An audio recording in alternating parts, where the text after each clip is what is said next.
You asked, we're answering. I'm Devin, I'm Kevin. and there's a lot of misinformation out there.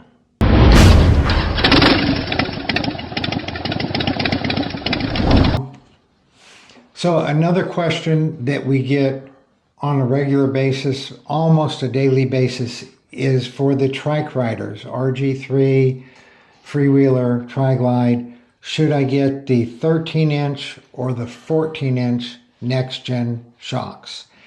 And the simple answer is that if you have a 13 or older Harley trike, the 14-inch shocks with the convertible comfort bracket made for the 14-inch shocks is a no-brainer. You can run the 13-inch with the 14-inch because of the bracket. You're going to sit about a quarter of an inch taller. So you're going to be a little taller and you're going to get a great ride out of the 14-inch. On a 2014 and later, all the way through 2025, which is when we're making this video, is that the 13, you can run the 14s, but the 13s are a little bit easier to install. And that is because in 2014, Harley changed their head pipe right where the catalytic converter is, and the swing arm. The swing arm can droop down and make contact with that header pipe where it starts to go down. Right. And it makes contact there. That's what I was trying to say. Thank you. And so with the 14 and later, the easier installation is 13-inch. You can install the 14-inch. You're just going to have a little bit more work on the installation process. And that's not actually on all of them. It's kind of weird. Some of them don't have any issue at all. It depends on how the robot at Harley was welding that day to see if there was going to be a clearance issue or not. So you can run the 14s or the 13s on all of them, but it's going to be easier on the 2014 and later to run the 13s with or without the convertible comfort lift. So that's the short answer, but we wanted to delve in a little bit deeper, and Devin's the one who helped design these shocks and oversees the manufacturing of them every day, and so he's going to get into a little bit more detail for us right now. All right, so originally we were designing the 14-inch shocks. Specifically, that was really the only thing that we were working on. And it was like 2 years we were working on that before we actually settled on something. But anyway, we got the 14s nailed down pat, and we were learning everything about the suspension at the same time. And we realized later on that, we can get 4 inches of travel out of a 13. In doing that, the can's smaller, so we had to kind of compact stuff in there a little bit more, so there's slightly less oil in there. And in theory, less oil, that's less heat capacity, it could warm up faster.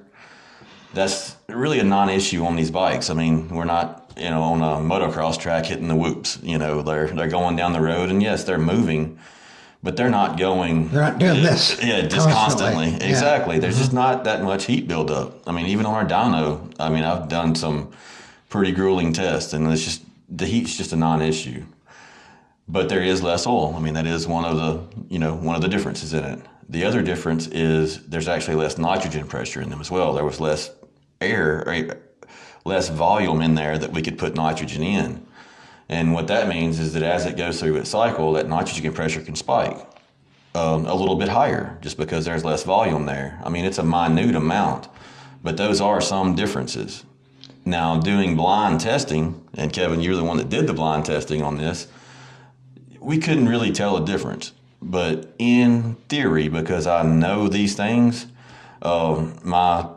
my thing is like, go for the easy install. There's really no difference in routing them. But if you want the max for whatever you're trying to accomplish, the 14, in theory, even though we couldn't tell a difference because it has more oil and more nitrogen, can be a little bit more of a plush ride.